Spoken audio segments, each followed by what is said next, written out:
to Hoop Talk. We back. Yes, we are. We are. And it's us three, the core team back. No guests today, but lots to talk about. So much. Lots to talk about in sports and in life in general, because 2020 is relentless. Sucks. It absolutely sucks. Yeah, it's the worst. Worst. The worst. Okay. Today, we're going to talk about sports and protests and boycotts and all of the things happening. I want to say this quote that I heard from Renee Montgomery, where she said, a lot of people thought sports would stop because of COVID. Sports has stopped right now because of racism. So think about that. Yep. And, you know, I know it started with the NBA. We're going to get into it. But, like, sports is coming, like, for real. They're done. Right. For the most part. Jamel said something similar, too. She's like, think about it. It's like not Corona, but all this, it actually stopped it. Yeah. That's so nuts. Yeah. Well, I mean, social justice, man, and racial equality. It's important stuff. So we're going to be talking about that today. But before we get into it, Karen, how are you holding it up in your spa-like home, your new place? Tell us what's going on up in San Francisco. So, you know, it looks like a spa, but out there, it looks like a barbecue. I think we're back to like 2 years ago. We're back to the like top spot for the most like horrible, unhealthy air right now, air quality index. So that's kind of a bummer, but good news. I'm loving my new shirt. Oh, I know. Yes. Baker's Lob. You guys see, right? Right? That's right. So if you guys see our YouTube, we're all wearing new shirts. I'm wearing the W wears orange. Kyndall has on her Say Her Name t-shirt. Who's on the back? Parker? Candace Parker? Yeah. Yep. And Karen has on the lovely tie-dye 3. Custom 3 logo. Yeah. I just got that one in the mail yesterday. Yeah, it's nice. Oh, I like Chef's it. kiss. Yes. I mean, honestly, we are buying the merch. I just posted on Instagram because Derek Fisher was wearing this cool long sleeve t-shirt that had the LA Sparks logo on it and it said vote across the chest. And it was like in this really cool mustard color. I'm like, where can I buy this? This is the stuff I want. I want this in the shops and I want to be able to buy it. I don't get why they don't got that ready. The minute they like, okay, someone's going to debut this. Here's the link. I know, right? Like that sweatsuit. Yes. Oh my gosh. Still haven't seen that. Oh, crickets. Still have not seen that. Yeah. I still haven't seen it. So, yes, we got the sweet merch on. You can see it. We hopefully will be working with a merch company and maybe we'll do something fun with them. That's in the works. I don't know. I want to manifest that hopefully it does go through, but we're working on that. Kyndall, you are in Utah still. How's it all hanging there? I know you've been super busy. It's been hanging. Yeah, just been busy working on that voting project with last week's guest, Jackie Pepper. I basically work 18 days a week. So that's really been fun. Can't wait for that to be over. Well, you're going to go on vacation soon. I know that. We have to plan and I have that. a feeling that this is going to kind of creep into my vacation. Oh, but yeah. It all does. Yeah. At least I'll be in Montana and Wyoming and Jackson Hole and all that. I So, love it. But yeah. Just hanging out. That's good. How's the hair? Did you get it cut yet, or is it still growing? Oh no, past your knees? it's to the bottom part of my butt crack now. Rapunzel over there. At first, it was just at the top, and now it's like it's there. It's at the bottom. I had to do like a tighter braids for mine too because like it's getting so long. I'm like, ugh, I have to like braid it. Look at that in. braid. Yeah, look at that long braid. Doing her long Kyndall's long braid. If you go on our YouTube, you can't even see it. I know. So there long. It is. Oh my goodness. Past the nips. Well, there you go. How long do you have it? I don't know, past the nips, you know? Definitely a measurement. Well, man. my braids are above the nips. and I've been holding it down here in Los Angeles for us. And it has been disgusting out there. The humidity is sickening. What you been doing? Anything you watching? Well, first off, I want to say thank you to the Tamarindo podcast for having me on their Instagram Live. So I spoke with Ana Sheila, and she is amazing. She's been our guest a couple of times. She's a Spurs fan. I think she even pitched you the Spurs.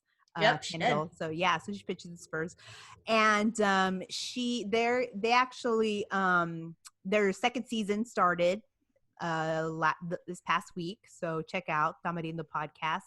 And they're also announced that they're part of the Lose Collection or Collective. So they have a new platform that they're working with. And Ana Sheila, on the first episode, they talk about love in the time of COVID. And she is in love and has a new partner. They talk about it. I was listening to their podcast I saw their and I'm pictures, like gushing. so I'm just like, oh my God, you're so adorable. So I think that would be a good listen if you're looking to wanting something that's inspirational. They're always talking about self-care. It's always good to listen to them, take a break from the death spiral that is on Twitter and with all that stuff that's going on. But also I was on their IG Live, and I've also listened to the podcast that what is it? T and Fee? Yes, I listened to that one. That one's Asia Wilson and I'm forgetting the names. I should have this up. Sorry. Oh, Collier, right? Nafisa. Yeah. Yeah. So I was listening to them. They had Candace Parker on, and it was so good. That episode was so fantastic.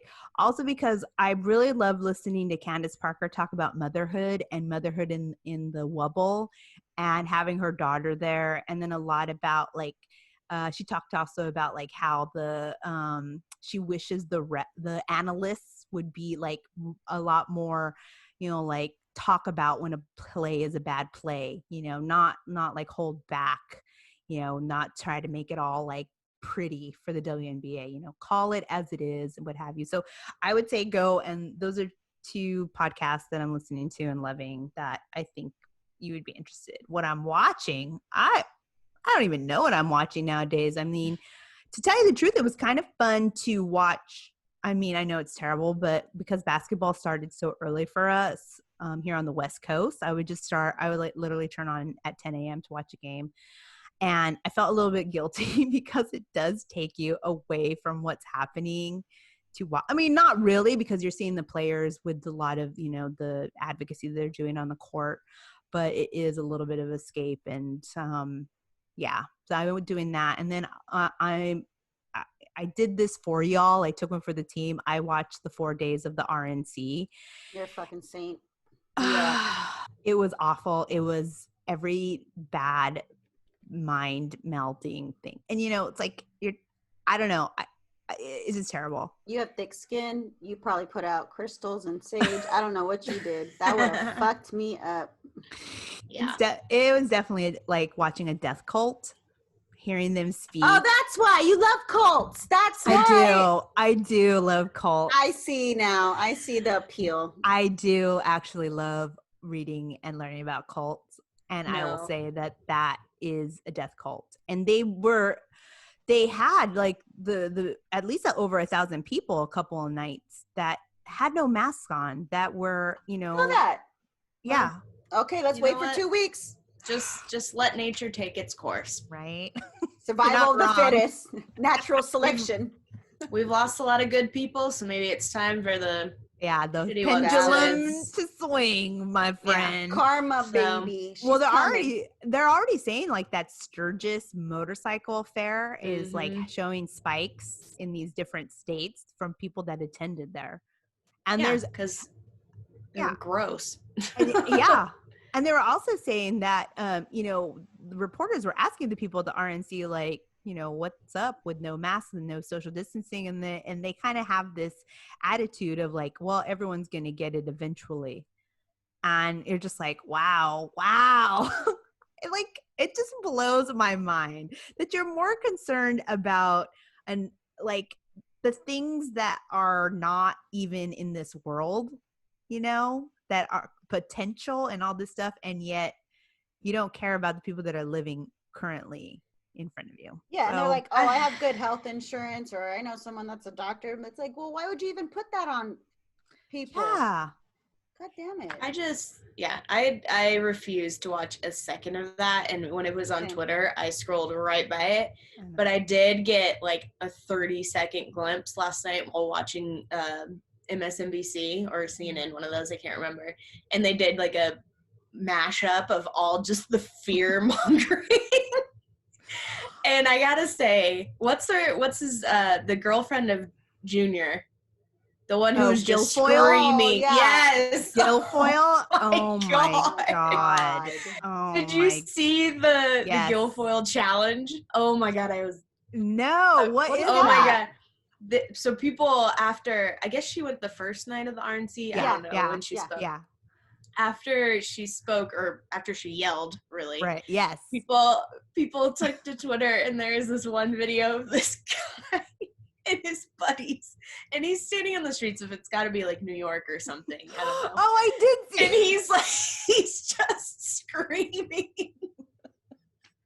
And it pans to all of his buddies. It looks like they're like packing up their cars to like get ready to go on a road trip or something. And all of his buddies are just like, what? What the hell's going on? It's so funny. Yeah. So funny. I mean, and Gavin Newsom was married to that. Ew, I know. How you know, I wonder if there's like, you know, he must be going out on through his day, and at some point he has to remember her, you know, because you've all had ex-boyfriends or ex-lovers, or I've had an ex-husband, and you're just like want to vomit, like you're just like when you think about that. Like, and it's one thing if you don't have, like, I never have to see my ex-husband, right? Like, you know, he ain't on TV. Exactly, but like then you flip on the TV, you're both in politics, and there she is, like a monster raging, right? Like Ursula from tons of memes and videos of her that day, next day. Well, when he was mayor, right, of San Francisco. SF, So when he was, I saw a tweet from, like, I guess it was his campaign manager from when he was running for mayor, or somebody involved with all of that, and he was like, "This is how she speaks every day." Damn. Wow. He was like, we would walk into meetings and she would be there and just screaming, and we would all just be like, oh God.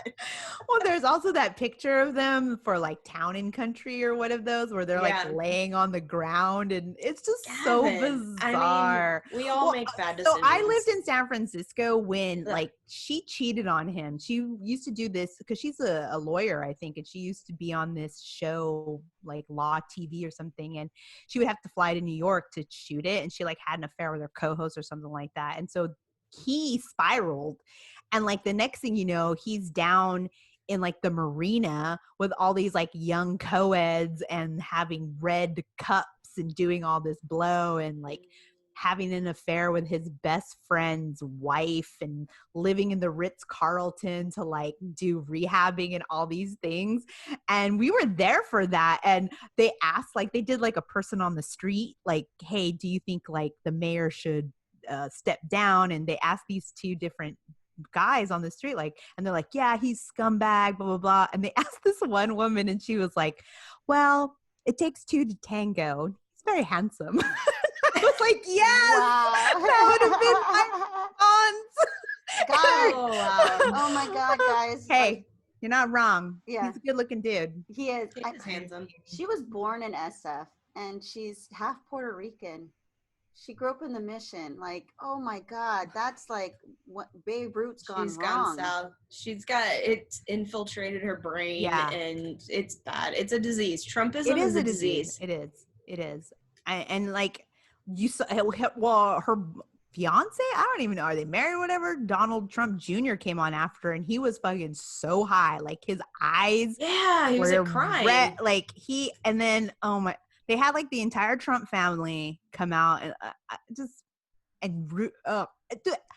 That's me. the only people that would come out and talk about him. Trust me. It's like Trump's second cousin, Louis Trump, is here to talk. Like, because nobody else wants to talk about it. Yes, the infamous Louis Trump was there. Being available to talk about Trump. We couldn't find anybody else. We had to go to the backwoods and find Louis Trump, who, you know. Well, to be quite honest, I mean, anyone else that wasn't related to him are now coming out saying that they were duped into speaking. They're just like, the fuck, this was for Trump? No.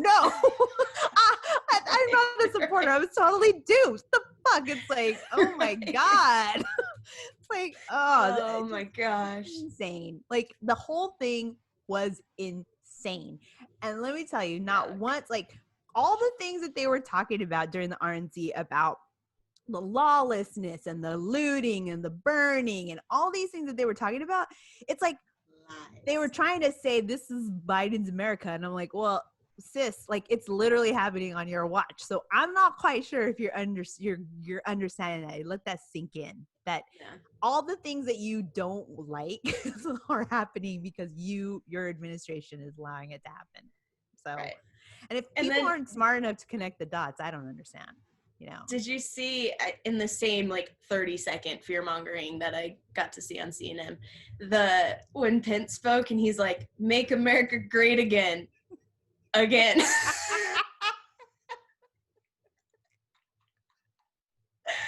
bunch of dorks. And then apparently their newest slogan is "Keep America Great." But the dumbasses didn't buy the URL for it. So Biden's team went out and bought it and turned it into a site that's just all about Trump's lies. Damn. I love it. I applaud that petty ass move. I think it's great.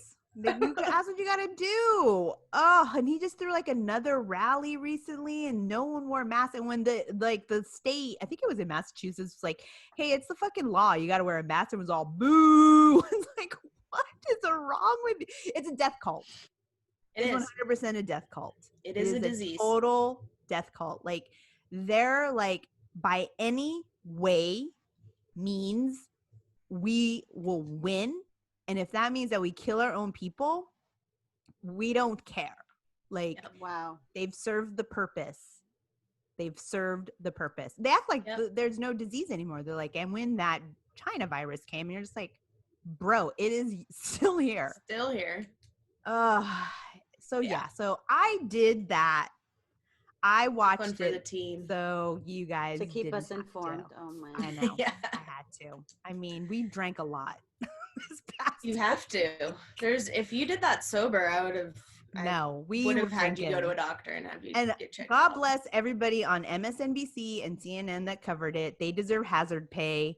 The fact checkers deserve hazard pay because they like and therapy, man. Yeah, because it's just like, I mean, within like, and it culminated with that orange disease turd literally talking for 70 minutes. 70 minutes of him like going on and on and on and on. And it was just like, and then he does this thing where he like leans on the podium and he's like, he ad libs and people will chuckle and he's like, yeah, that's right, because that was a good one. And you're just like, trust me, everything. What a narcissistic douchebag. He's a douchebag. God, he's such a scum. I'm sorry. Anybody I know that supports that man, fuck you, fuck Trump. Yeah. Agreed. Sorry, I don't care. We have to make these decisions. And and that's why, like, this is why it's so important that everybody is registered to vote and goes out there and votes through all the levels of government, as we talked to Jackie Pepper about, and do the census. Like, that is so important. And we talk about this stuff so that you can understand, like, it is so important. And you just got to keep that at top of mind and have action and do the things that you need to do to get your community and yourself and your friends and family and what have you. So that's what I watched. And that's how I'm holding it down in Los Angeles without losing my mind. Some quick house cleaning is to make sure you please subscribe, like, and review us on Apple Podcasts and on Spotify. follow us on Twitter and Instagram at The Hoops Talking, and we're at TikTok. I did something on TikTok the other day. Check it out. We're at subscribe to our YouTube channel, The Hoops Talk. So we're doing something different on the YouTube channel where we're doing our full episode there, and then when we do have a guest, we will cut that clip and just have their interview in case you don't have a chance to watch the whole episode or you just want to rewatch their interview or whatever. And I'll be like creating more clips so that Karen can upload those from our past interviews. But that's it. That's all the updates I have. So when we're back, we're going to talk about what happened over the course of 4 days in the NBA to protest the the shooting of Jacob Blake and how they're going to move forward. So we'll be right back.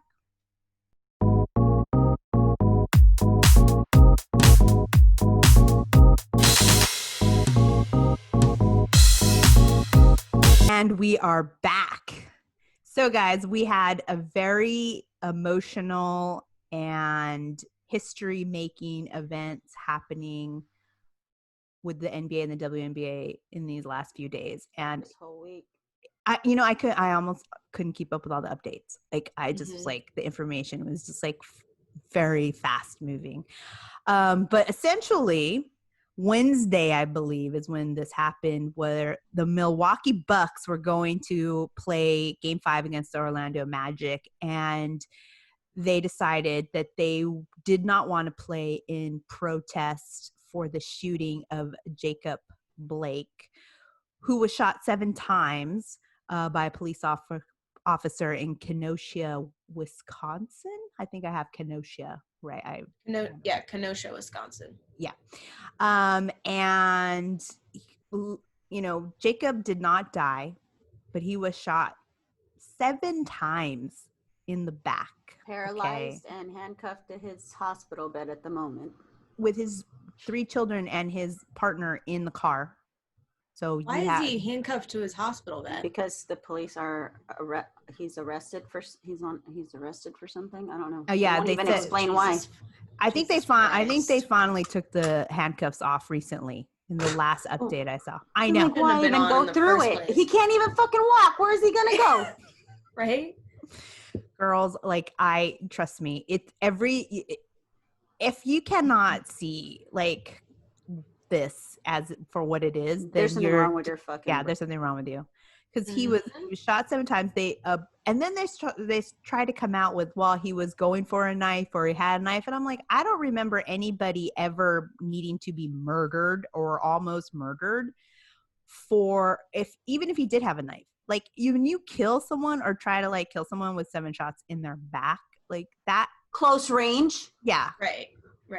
And not to mention, those bullets could have hit somebody else. Oh yeah, it could have ricocheted, hit his kids, especially in the car. Yeah. It's so crazy.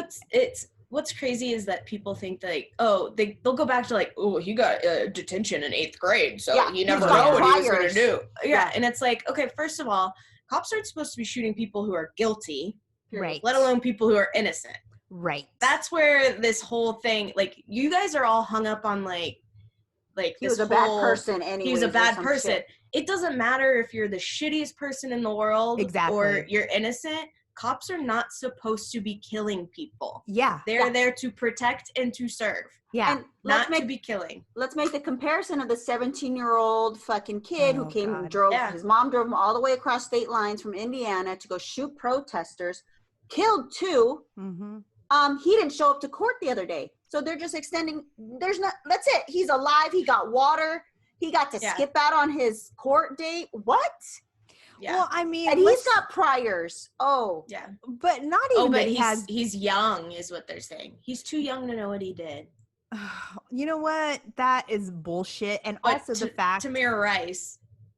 Yeah, right. Old. I'm just kidding. Yeah.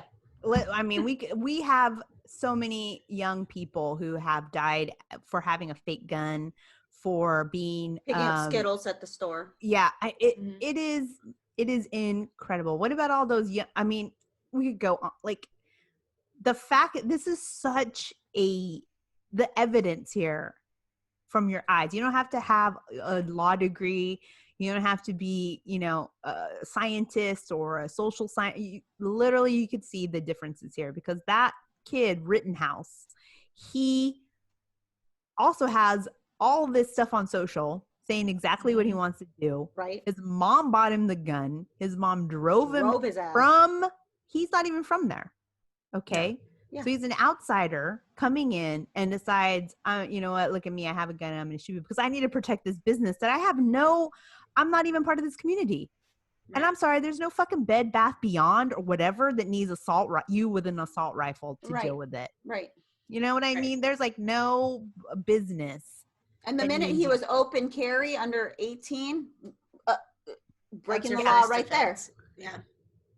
It's just so. But the fact that like people are screaming at the cops and he's walking up like this, gun across. Yeah. He just shot 2 people. Yeah. He just shot 2 people and they're like, oh, get out of the way, let him through. We don't want to hurt you.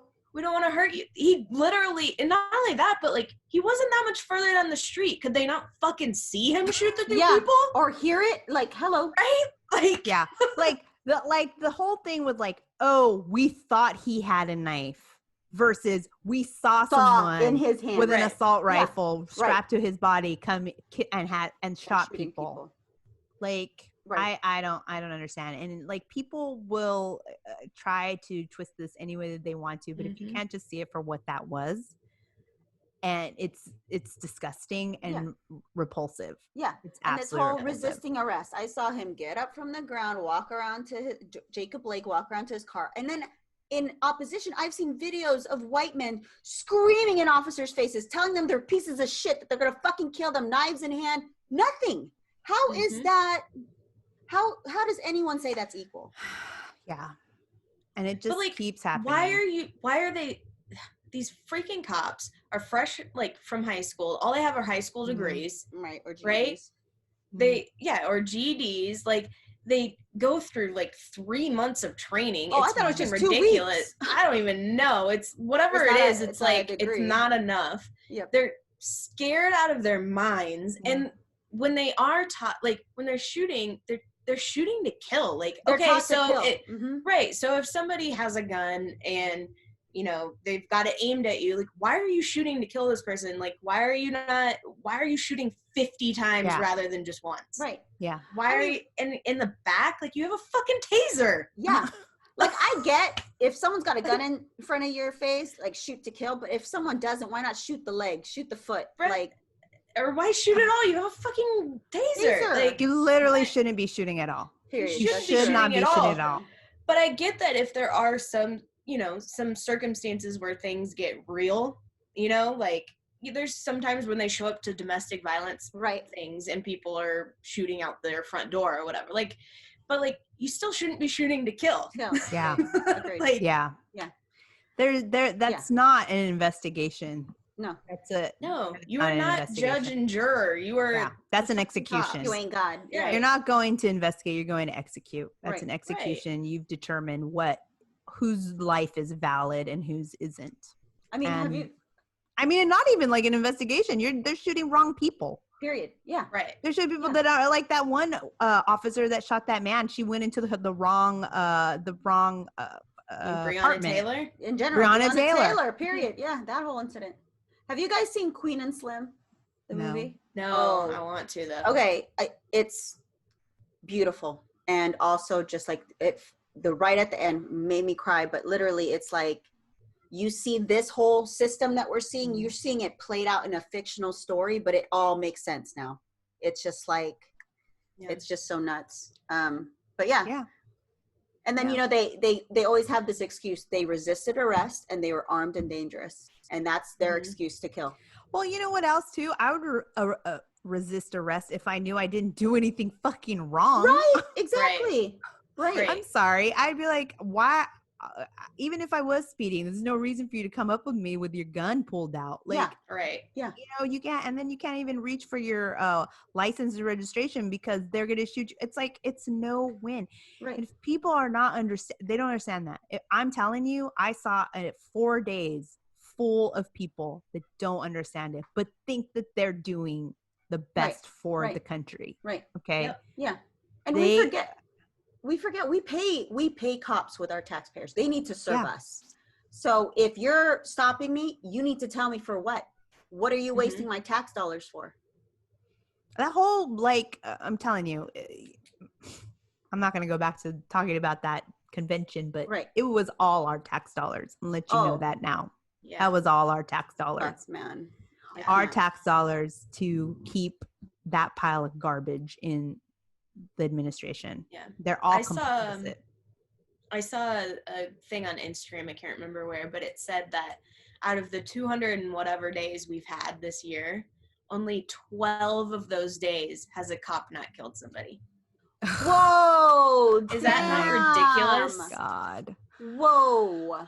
12 out of the 200, I want to say it's like 220, 250, I can't remember what it was. A lot of days. And for only 12 of them, for a cop to not killed somebody. Damn. I mean, I don't know, if you worked at a workplace where people were murdering someone that often, wouldn't you be like, I think that there's something wrong with the workplace?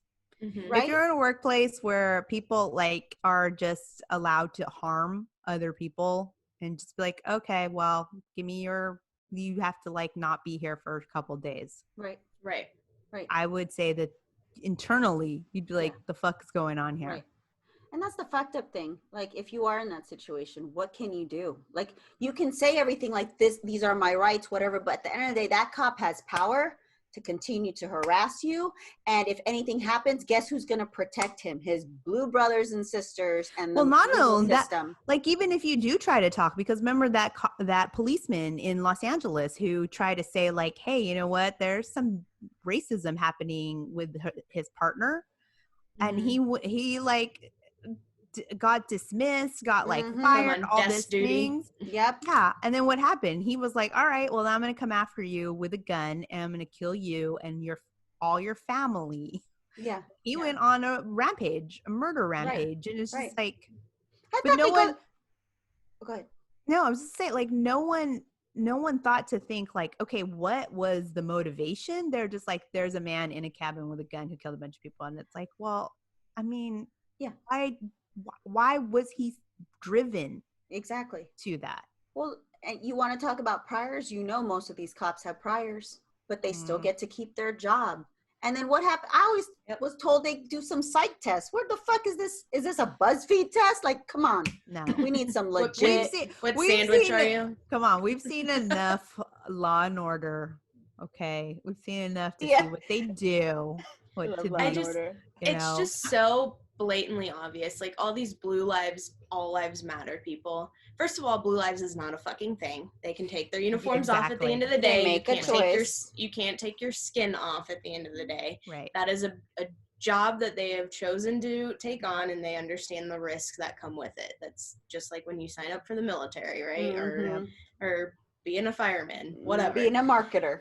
Right. But like, it is just so blatantly obvious, the racism, because if they were truly pissed off about people getting killed, like, white people get killed also, Latin people get killed. Yep. The cops, again, should not be killing people. Period. They're not just killing black people, they're killing everybody. Period. So like, it's the fact that it's black people, that these people are it's just so blatantly racist that they don't care. Nope. It is. It's just so, like, if they truly, truly cared about any of it, like, they would care that their white friends are getting killed by cops as well. Yeah. But it's just so blatantly racist. It's gross. Yeah. I mean, and on top of it, it's like, I don't understand why there's such a disconnect with people not understanding that when Black Lives Matter and truly matter, then all other lives matter. Yeah. You know, it's like, it's not, that's just what, like, if their lives don't matter, then my life doesn't matter. You see how that works? Right. Like, you need their life to matter so that we can all, under this umbrella, matter. And people don't want to make that connection because they're so hung up on color and race. And I've been having this conversation because I see it a lot in Asian culture, because we are created as model minorities to put a wedge between us and other people of color, because it's this whole argument that, oh, if you behave, like you'll beat the odds of racism. But it's like, no. They're doing that so that all people of color are then siloed and pulled apart and can't collectively together make change in the system. Right. So it's like, man, come on, guys. That's why Black Lives Matter. Let's get behind it. And you have to think about all of us too. We have roots that we can trace. We have homelands we can go back to if we want, whether we were born there or not. But a lot of Black people don't have that. Their history's been erased. This is home, and they're still not safe at home. Like, that's fucked. Yeah. Yep. Yeah. Yeah. Yep. It is. I can understand. Like, I've been seeing a lot on social media where our Black friends or colleagues or people that we follow that are Black are tired. Oh yeah. That is the number one thing they say, is that they are so tired and exhausted. And it does make me, like, when I read that and I see that, and it just makes me want work harder to, read and learn and find the places where we can put into action and make the changes. And within my community, I'm Latinx, Hispanic community, and looking to see, like, we do have a lot. We have an old way of thinking that isn't as inclusive as, what the movement is trying to do now. And so we battle a lot within our own community to have, like, a more inclusive conversation and how we talk about that. And also not being so much like, well, what about us?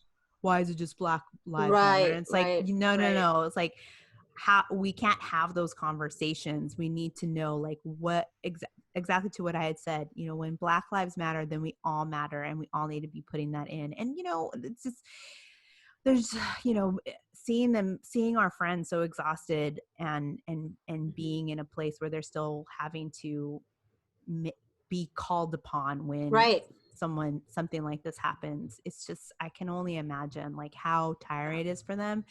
And, when we think about the players, we started this conversation because we're talking about Milwaukee and their protests on Game 5. And you think about the players, not only are they in this bubble, which has already shown psychologically it's very difficult for these players to be in the bubble, not just the men, but also the women. Like, think about that. Yeah. You're almost like a kind of like a, I don't want to say prison because that sounds really harsh, because, they're getting the things that they want, they're in the accommodations and getting, like, those things. But to not see your family, come on, we can't all be like, you can't all be like me and be like, nah, I'm good, I can see you twice a year. Right. FaceTime me. Not everyone has that. Not everyone has that setup. Some people are like, like, there's people that don't have their children or their partners in the bubble. And, like, normally when you're done playing, or doing your job, it doesn't even just have to be basketball. When you're doing your job, you go and you do the things that you would do that wouldn't be part of your job. Imagine having to be in a space where 24/7 it's your job. Kyndall, you were just talking about how many hours you're working on this project, passion project, and you wouldn't trade it for the world and something. But imagine if that's something that you had to do for half a year and never be around the people. No, I'm already over it, so I can't even imagine. Yeah, exactly. Exactly. So you have, like, this moment. Then you're also seeing that, what's happening in the world, it continues to happen, and it's against your own community. Enough. And you're just seeing these players. I mean, the WNBA has, and we'll talk about it a little bit more, but they've been working on this with their voice and their platform for the past 4 years since Colin Kaepernick knelt. They've been always trying to use their platform and be more organized. The NBA, they have players that are more active than others, but for the most part, collectively, the league has seemed to play more lip service and actually putting things into action. And I think when Milwaukee was like, you know what, we're not playing, it was a historical moment where the NBA was like, okay, they're really not going to play, and this season might be over. And think about all the investment that they put into that bubble, Right. not only from a, monetary, but like personnel. The personnel that they had to take there, the community. So Right. that's the other thing too. You have Right. to build a community for the bubble or the wobble that surrounds it, like an ecosystem. So when you leave, what are you leaving? What are you leaving there? What is the waste that you've left? What are the people that you've left without jobs? So this is like, you plan this out to be like, okay, this is what's gonna look like, and da da da. But instead, everyone's like, we're not gonna do this anymore. And then the putting on the brakes was like, what, we got to do something. They're not messing around. So that all happens with the Bucks. They decide not to leave. And it's just like a waterfall of what happens to the NBA league, to the WNBA league, and then subsequently to all sports. And I know, Karen, you had mentioned that there was just a huge stoppage in MLB, in other organizations. Football's not going on, but I don't even know. I mean, even the NHL, I mean, I guess it's NHL season. I don't really watch hockey, but they're doing a lot. They're making statements as a league. The MLB is coming together in solidarity. The Astros and A's yesterday did a beautiful thing where they all wore 42 for Jackie Robinson, and they all left the field, like they did a whole thing. And, those leagues are predominantly white. Well, the MLB has a lot of Hispanics. Yes. They do but like have a lot of in Latinos. comparison to like NFL, like you're like, wow. I don't know what the NFL is going to do. I honestly don't know. And NASCAR was doing stuff. It's so interesting to see other leagues. And I don't think the NHL was doing much. Soccer. They're the hockey league, right? I don't think they did very much. I think they were like, no, they got called out by a few players who were pissed off at basically the lack of acknowledgement of what was actually even happening. Yeah. And then did you see the video of, I think it was a guy from the Mets who he got caught like on video, but he was talking about how Rob Manfred, the commissioner for the MLB, was basically like, can't we just like have them walk off the field and then just come back on? No, that's not a boycott, bro. Yeah. Yeah. And the Mets guy was like, no, we absolutely cannot do that. He's like, we're going to coordinate with the Marlins who they were playing that day. And he's like, and we're going to walk out. No like, game. It's not happening. But he's like, Manfred doesn't get it. He doesn't understand it. A lot of people won't. MLB is. A lot of people won't. So. Yeah. A lot of people won't. A lot of people. So go ahead, Karen. Oh, I was just saying, what do you guys think of Roger Goodell's like take back? Like, oh, wish I should have listened.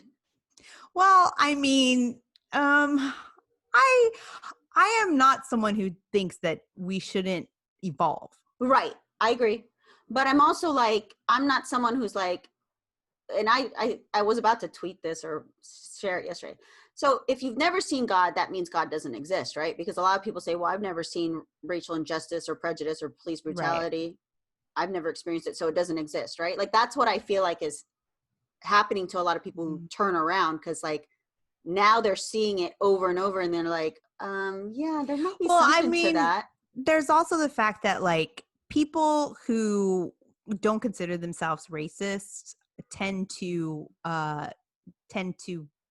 they get things from the racist things going on in society, right? So they benefit. They're not racist, but they're benefiting from racist and systemic, right? Yeah, they're privileged. So Goodell, who benefits from the systemic racism and the racial injustice and the social injustices that happen, is now seeing that like his dollars are probably not having the dividends that they used to have, because now he has to like, this movement is for real and is, he's like, okay, nickels and dimes and pennies, and looking at it that way. I don't want to be that pessimistic that, that I just think at the end he's going to be like, oh, what's making the money? What's the hot trend? And so I'm going to do that. But you never know what's in a person's heart, right? You'll never be able to. But what his actions have really shown, the man has not been the biggest advocate, especially for everything. No, it has not been great. And I'm I'm so curious to see what happens with the NFL. I am so like, of all the leagues, that is the one that I'm like, what is going to happen because there's so much money Right. throughout this country when it comes to the NFL. Wait, we're in August, right? How come I'm not hearing buzz, or am I just blind to what's going on with the NFL? The NFL is like 2 weeks away from starting. Yeah. And they've had some training camps, and some people have boycotted. And I think there was like this thing on ESPN where they were going to talk to what's his name, the guy that drinks his own urine or whatever, Tom Brady. Avocado urine. I love that. That's his title. I don't know. Man Tom who Brady, drinks urine. Or I might be making that up. I don't know. But I'm not gonna say I'm not. I'm not gonna say that I am. Sounds but about right. he was gonna talk about it too, and I'm just like, okay, like cool, like. Yeah, I'm going to pass on that. Yeah, no, Tom Brady, every answer to anything that's like worth a shit is some canned bullshit, neutral, vanilla ass answer. Like he never has a decent take on anything that matters. It's all, I don't want to get in trouble with my fan base. You know, I don't want to piss anybody off, so I'm just going to stay right here in the middle. So on brand. So on brand. I would love to be his social media manager. It'd be so easy. It'd just be like a vanilla. It'd just be like stock footage of him and like some sort of like a walking like thing of mayonnaise. He's just so exactly. I mean, the dude was hawking immunity pills during a fucking pandemic. Like, yes. Jesus Christ. What was his drink? He has like a brand of drinks or something, and I'm not gonna say where I worked, but where I worked, they wanted to just take out all the snacks and just put his drinks and snacks instead. He was in cahoots with our old CEO. Yeah. So, but the thing is, we were going to be tested with it because that wasn't on the market fully yet. So we were going guinea pigs. And people were like, I don't think that's such a good idea. I'm like, no. Yeah, bro. Duh. Seriously. No. And don't take away my like fucking gummy worms. You know, don't take away my pistachios. Yeah, my chocolate covered peanuts. Come on. You know, you're gonna kill that fucking dude, the hungry hippo that walks over here every 5 minutes to get snacks, you know, with this. So I know insider baseball, but y'all know who I'm talking about if you worked in my office. So anyway, sorry, getting back. So that happened with the Milwaukee Bucks. It was super emotional, right? There was like 48 hours of emotions with the NBA trying to figure all this out. Chris Haynes wrote a piece for the Yahoo Sports about inside the 48 hours. And Taylor Rooks was also there covering it what they could. Apparently it was a lot of closed doors, you know, a lot of sources that they were, you know, trying to get as much information as they could while this was all unfolding real time. And so you should definitely check out Chris Haynes' piece about what transpired in the 48 hours. My only nitpick with that piece that he wrote was it was based on sources, which is fine because that's definitely like, that's what you do as a journalist. You have sources. But he did mention this thing that blew up about Pat Bev being disrespectful to, I think it was Michelle Roberts, who works on the sales, like she talks about the money, and she was saying like, hey, you know, there's ramifications about money if you guys decide to protest or end the season, go on strike, what have you. And apparently Pat Bev was like, no, like interrupted her and was very rude. And then later, and when she's like, hey, can I finish? And so he was like, no, I pay your salary or something like that. So my only thing with that is a couple of things. Like, one, I am by no means a Pat Beverly fan at all. Okay, that's number one. Number two, knowing what I see of him on the court and how he handles himself, I could totally see him being rude behind the scenes to anybody, like man, woman, child, whatever. He tends to have that. So right away I was like, oh yeah, this totally sounds like his brand, right? But then I thought about it and I'm like, well, really they only have sources they don't have someone saying like, my name is Liz Lab and I saw this happen in this room and I want to say it. So I'm kind of like, okay, if you're really writing a piece on sources, and they could be very close sources, I would be careful with how you negatively write about what someone said in an emotional space, because that's the sweaty and petty shit that then blows out and takes away from the bigger message that they were trying to figure out how to create a plan and a strategy about how they wanted to move forward, if they were going to have the season go or not go, instead of the fact that Pat Bev was petty, so did some petty shit. Like, so that was my only thing that stuck out to me, when I was like, I liked everything that was written and I understand it was sources and I get it. But when you slip that in, and especially for someone that does have a characteristic that lends to him not being the most liked person per se, then you're causing the drama that doesn't need to be. That was it. That's all I'm gonna say. But I think that Chris Haynes did a great job. Taylor Rooks, who then got like hammered for but she talked about it too, and they started coming after her, and someone's like, whoa, Chris Haynes is the person. Yeah. It's like, why are you coming after her? Chris Haynes wrote the thing. Wasn't Shams also like, people were like ups, everyone was talking about people being upset and emotions high. So when a woman says it, it's like, it's like, whatever. They came after her, what have you. But so that went down. And Chris Paul, who's the president, and Udonis Haslem, who's vice president, they like got everyone together and said, okay, we're going to go to the ownership. The Clippers and the Lakers at one point were like, we're out, we're done with the season. And so then they, after that, they got in a room with the owners and they decided to move forward and build a strategy. And then I guess LeBron was also in the room. I don't know who all was in the room. I didn't read, but Chris Paul and Adonis Haslem were there, and apparently LeBron, and he had a very strong message to tell the owners. And I have seen other reports cited where they say, look, like it or not, and I'm looking at you, Kyndall, like it or not, LeBron James is currently the face of the NBA. That does not mean, and I agreed with you, that he needs to be in the room when other teams make decisions that they need to make for their organization. He doesn't need to be anywhere. He can just stay out of it, just be a Laker and blah, blah, blah.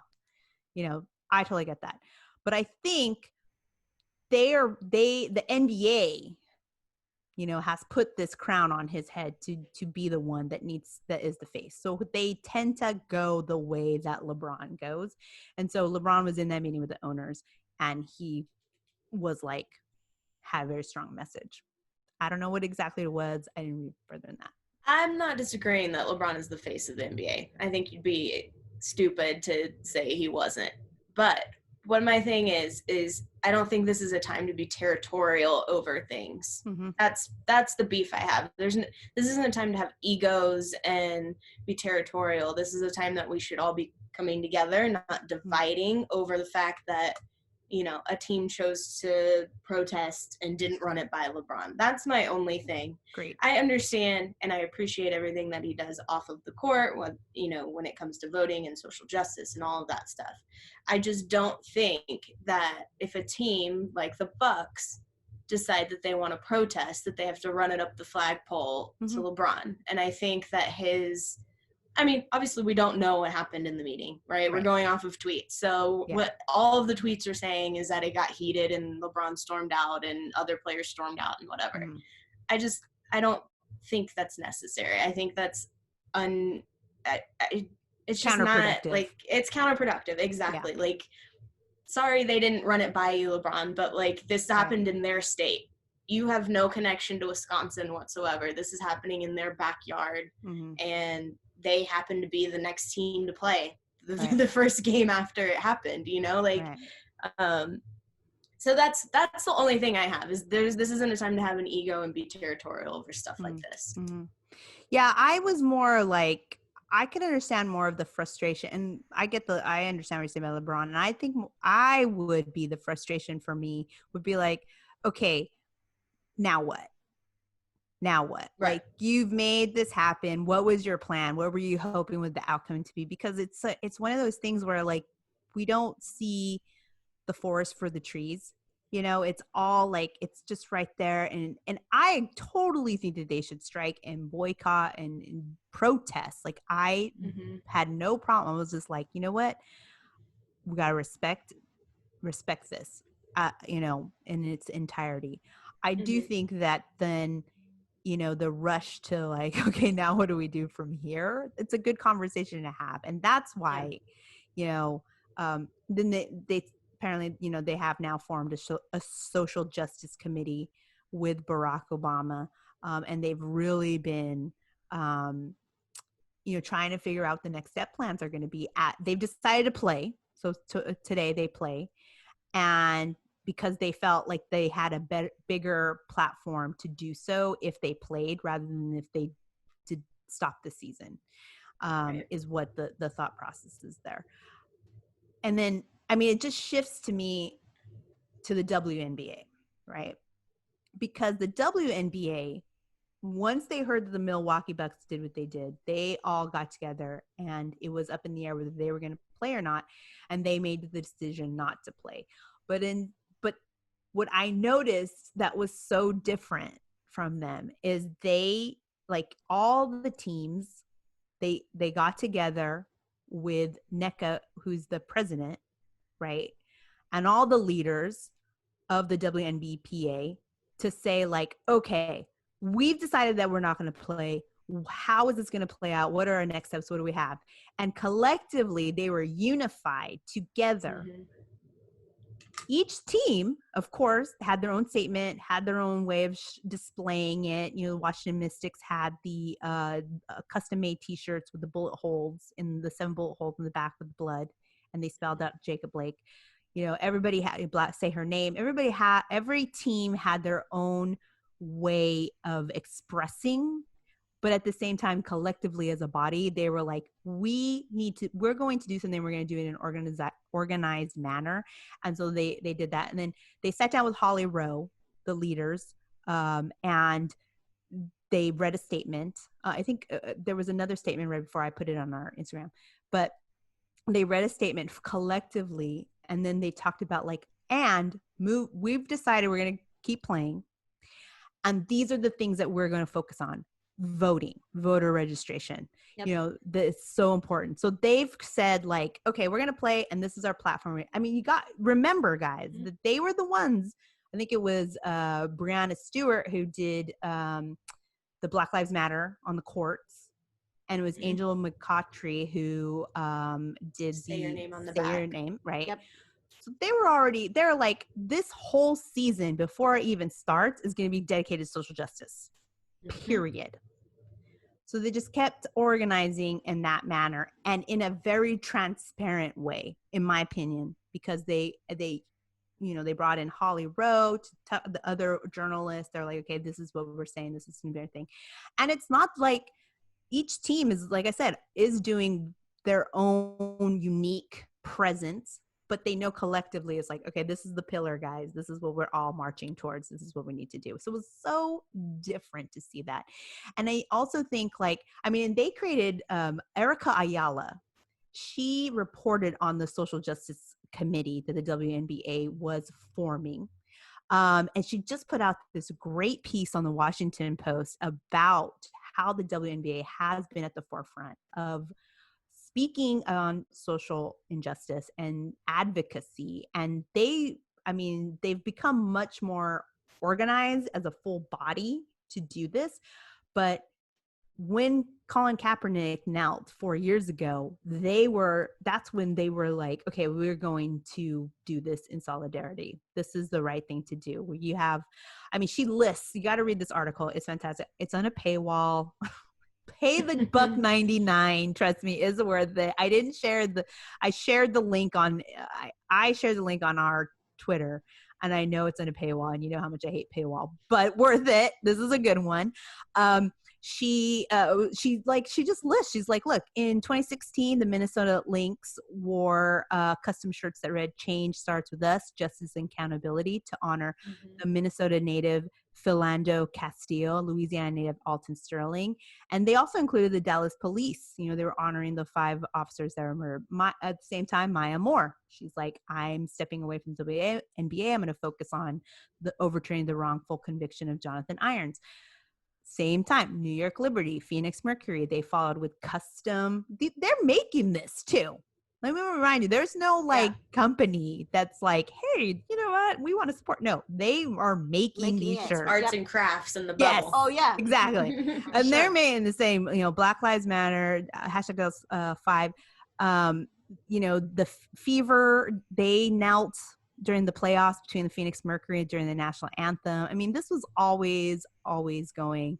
And like I said, they said this season in the Wubble is continued to be dedicated to social justice. So if you are not also putting the WNBA in your mouth when you talk about the organization and advocacy on social justice, racial justice, voter registration, all the things that we should do, Black Lives Matter, say her name, then I don't know what you're doing. Put it in your mouth.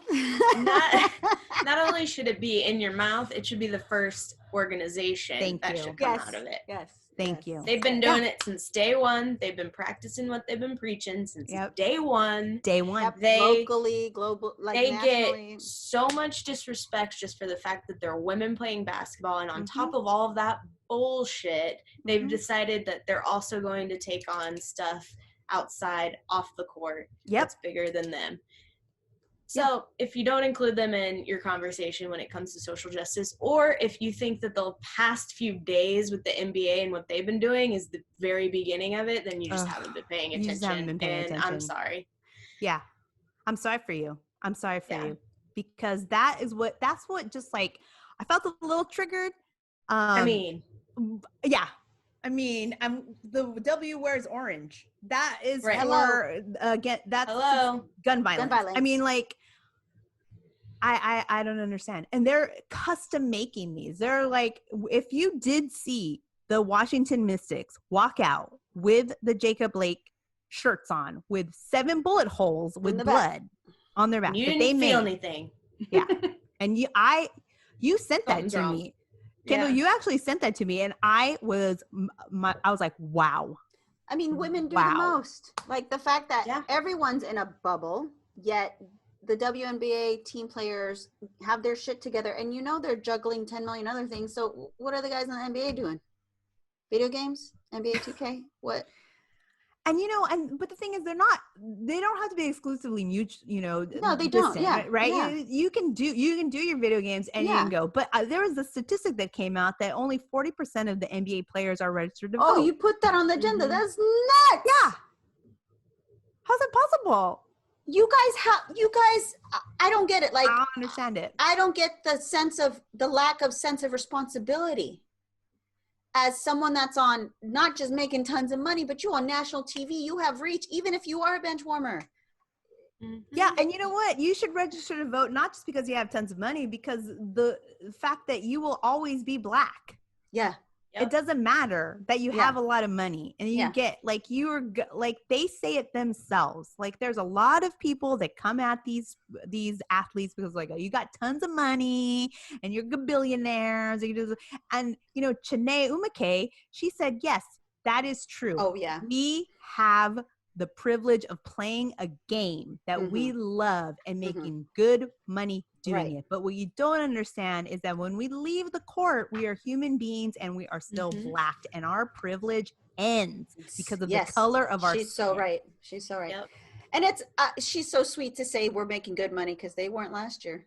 WNBA was not making good money. Compared to the guys who aren't doing anything. Right. Yeah. I mean, we've been saying since day one they've been half-assing it. Oh yeah. Right. Yeah, true. Yeah. Since day one. I mean, yes, they have it on the court. That they have Black Lives Matter on the court. They they kneel during the anthem. They've all got these what seem like they're repeating the same thing about social justice over and over and over again during every interview. And meanwhile, WNBA has been doing work since day one. Yes. Right. And right. now all of a sudden, they take the NBA guys take this big stand, and they are the, the kings of social justice. And that's just such bullshit. It's like, give really credit is. where it's due. Right. Yeah, and the fact that they had to go, I mean, that's awesome. If you have a line to Barack Obama, I would love a line to Barack Obama. Oh, I'd love to call him up. I would love to be like, yo, I'm thinking about doing this social justice thing, and let's grab coffee and talk about it. Yeah, Hey, Barry. Yeah, can we go to the Starbucks? Social distance, of course, I'm wearing masks, but I'd love to, run the social justice thing by you. But that's awesome to have. But you realize you have an entire league right there that does the same thing that you do, that has already put all of this stuff in place. You don't have to reinvent the wheel. Why didn't you do that before you got to the bubble? Why did it all of a sudden take somebody from the NBA walking out of a game, you all getting pissed off at that team, for you to be like, maybe we should do something about this and get Barack on the phone? Like, why was that not organized before you guys Because got the to Bucks the did bubble? it and would make the rest of the guys bad if they just sat on their ass and did nothing about it.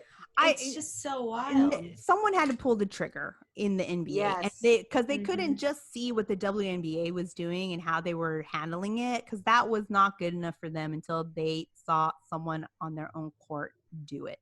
So the Bucks, thankfully, I mean, there was a lot. I think it was George Hill, and he's just like, I didn't even want to come here. Yeah. Right. I didn't want to be here. Yeah. And a lot of the players were like, we didn't even want to be here, but we had to be here, And so you get that. And that's the other thing too, is like, no one was talking about mental health in the bubble until all of a sudden Paul George is playing like garbage. Right. Like, it's like, oh, he was playing like trash. Okay. Let's not P. Yeah, playoff P. Also, don't give yourself your own nickname. Anyone that gives themselves their own nickname, to me, that is just real lamester. Totally loser lame. So, he was playing like trash, and everyone, was giving him a hard time. Like the NBA on TNT, the guys, especially Shaq, was like, hey, you know what the fuck? Like calling him in the bubble and stuff like that. And then finally he was just like, I'm having mental health issues with being in this bubble. Like, this is really affecting me. And it didn't matter. I mean, it didn't matter to be like, hey, you know what? Some of you guys might experience mental health issues because we're basically keeping you away from everyone you love, and you're being constantly tested, and we're asking you to play at the level of, greatness without thinking about the outside world. But you'll be all right, right? Okay, cool. Here's your room key. And it's like, I mean, there's a lake full of fish. You're going to be great. I know. Like, a majority of us who work corporate jobs, you get messages from leadership all the time that's like, we get it, you're COVID. If you're a parent, that's another layer. Like, it's tiring. It's a mental exhaustion. Take a break when needed. This is their job. Same thing. How do they expect to perform? And then on top of that, if you're Black, you're dealing with how many years of constantly experiencing what they've been experiencing behind closed doors. And then now it's all up in their face every day, and a constant reminder that shit hasn't changed, and it's probably not going to change quickly. So well, it's about, and I'm learning this, right? Because we're all we're putting the work in. We're reading, we're listening, we're reading, we're talking about it. And then really, it's about stepping into your power. And there's a responsibility when you decide you want to step into your power. Yes, ma'am. Yep. When you step into your power is when you're like, all right, I have to be held accountable for wielding such a gift that I have, that I know my worth, and I know what I can do with this power. And the WNBA has stepped into their power and has been responsible and courageous. And if you are not putting their name in your mouth when you're having these discussions, then you are a foolish person that is not really loves sports, but just loves certain things. Blinders. And that's just what it is. And I can't express to you guys enough. Go and read Erica Ayala's Washington Post piece. It's good. It lays out what the WNBA has been doing. She also does I think it's a locked on women's basketball podcast. She talked to Dorothy Gentry. She does a podcast one about social justice for that podcast, and she also has her social justice YouTube. So check her out. She talks about this stuff a lot. She's really at the forefront. It's where we, read a lot about what's happening there. And I think she's just doing a great job. So let's go get Erica on the too. show. I know, right? Yeah. Next target. If she's not too busy, because man, she's everywhere. I love it. She's everywhere. But yeah, so that's, I think, so much, and still things are developing, right? Things are developing and going to continue to develop. That's just how we have to, that's just something that I've also realized in all the work that, we're doing and what we're seeing is that this is not going to end, guys. Nope. This does not ever end. Like we're going to have to function in the society in a different way. Yep. If we want to keep what we worked hard for. I mean, that's why they call it systemic racism, because it's also going to be systemic change. Like, it's got thick ass roots that we need to pull out and replant and new seeds. So, well, just really quick, just to shift gears before we do our hoops off, but I just want to say, go Sparks! Yeah, I saw they climbed to second. Oh, they're my in second God. place. I know it's a huge shift in what we're talking about, but we need to have a little bit of joy that I would like to bring. Joy. Sparks.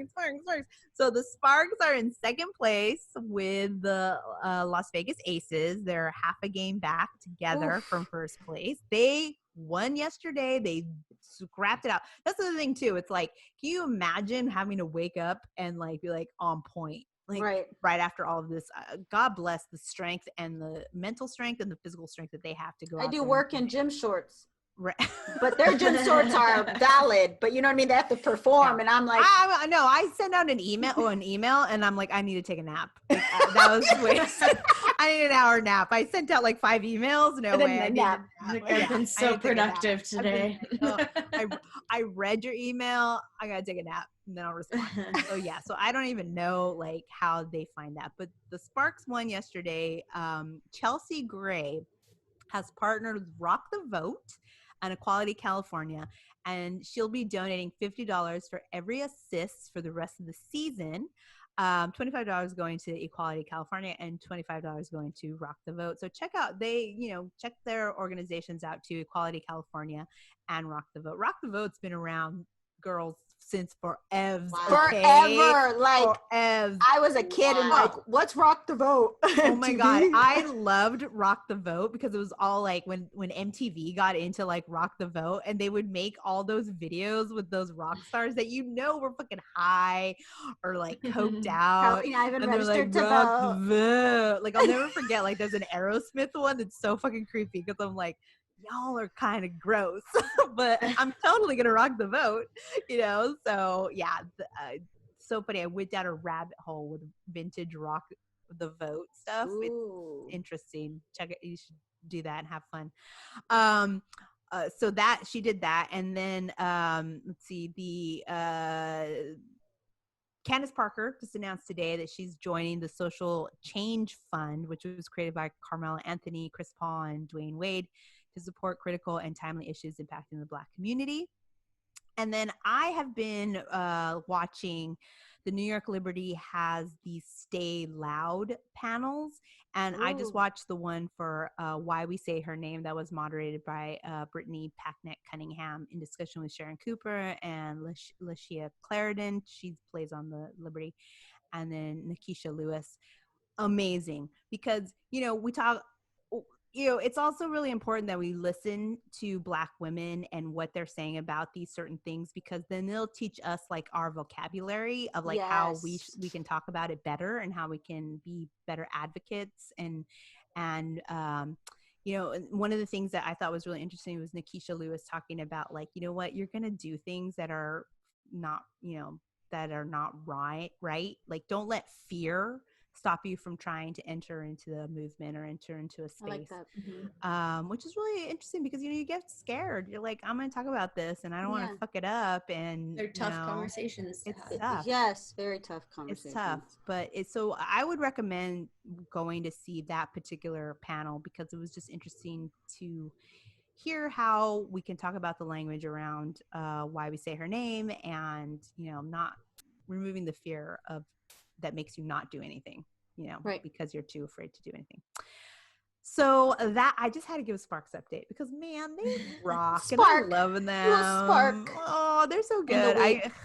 It's going to be so good. And it's funny too, because in the podcast that I was talking about that Candace was in, she talked about like how she went and talked to Derek Fisher because, in the playoffs last season. Oh, they had their beef. Well, girl, he pulled her. I know. Hey, yeah. I sat her on the bed. Yeah. I feel that beef. I had that beef. I was there too. I was like, I have beef with you, Derek Fisher, after that fuckery. So she talks about how, like, they had a conversation. And so she's like, I had to be a role model for my daughter to say, like, you know what? Sometimes with coworkers, things happen and you have to have these conversations. But under my breath, I was cussing him out. I'm still cussing him out. He needs to be careful. They're in a great position to win this season. I mean, yay, let's do it. So that's all I had. So unless you guys have anything else, I think we could take a quick super break and then we're going to come back with Hoops Off. Does that sound good? You can do it? All right. Yeah. We will be right back.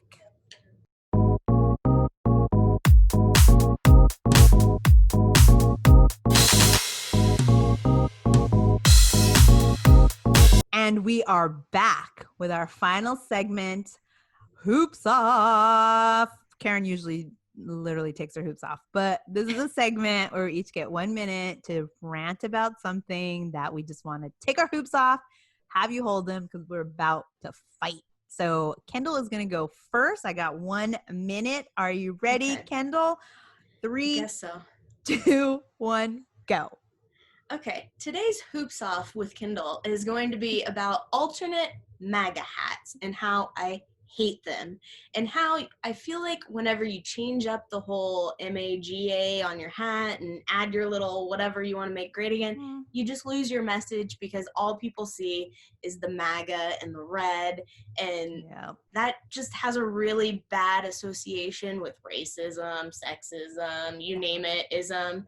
And it's basically going to go down with the swastika. So I feel like if you have like a really like message that you're really wanting to get out, quit making the fucking MAGA alternate hats because you're just giving it into Trump's message and blasting his message out.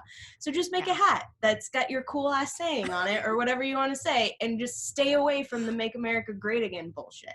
That's all I got. Agreed. All right. That was a little under a minute, but I like it. I'm going to agree with that. Because it doesn't matter what you write. Immediately you think MAGA. Yeah. So you completely lose your message. Yeah. So unless I'm going to be face to face with you, then it's just going to look like MAGA. And then you're, like with those jokes where you have to explain it after you've told it. Oh, I know. Then it's not a good joke. Yeah. No, it's not. It didn't work. It didn't work. I mean, and here's the thing, at least to me, if I see a red hat that's a mile away, I just immediately think that it's some kind of hat. Even if it's like a Blazers hat or the Reds or whatever, but like I'm just like red hats associate it immediately with that, and you just lose your message, and instead you just give in to his message, which is gross. I understand that you're trying to flip it, but it's not it. No, there's other ways of doing it. No. Okay, Karen, are you ready? Big hair, don't care. Ready? Right? Yeah. Okay. 3, 2, 1. My Hoops Off is dedicated to those model minorities. You know who I'm talking about, Asians, especially you old Asians acting like, well, I'm person of color and I don't see racism and I don't get, bitch, first off, it's COVID. So if you Asian walking around and you haven't experienced someone looking at you funny because of the China virus, then I don't know if your eyes are open. But second, let's remember this. We are calling model minorities to create a wedge between us and other people of color so that we cannot collectively come together and break apart systemic racism. And then so we get rewarded with what? Oh, you can get a job promotion in this white company. Oh, you could be white adjacent. It's because you're light. That's okay. But you know what? At the end of the day, it won't matter. And we've seen that with COVID. We've seen that anywhere, especially with this damn president calling us chinks and always complaining about China and everyone looping us into one race. So you know what, model minorities, change that shit, okay? And become the majority with other people of color. That's all I gotta say. Ooh, 1 minute on the dot. It's like is the timer ingrained in my Right? Okay, I'm gonna get the timer for Liz. Okay. Oh, I got it. I got it already. Okay. Okay, you ready? Yes. You ready? Are you ready? I'm ready. Okay. In 3, 2, 1, go. I have to take the hoops off because I want to fight the RNC. Like, I wanted to fight all 4 days. And this is why everything that they talked about is happening in their administration. Like, I don't understand. And I'm going to throw it back on to the event planners for the RNC for not being smarter about the fact that this man was going to have 70 minutes to talk.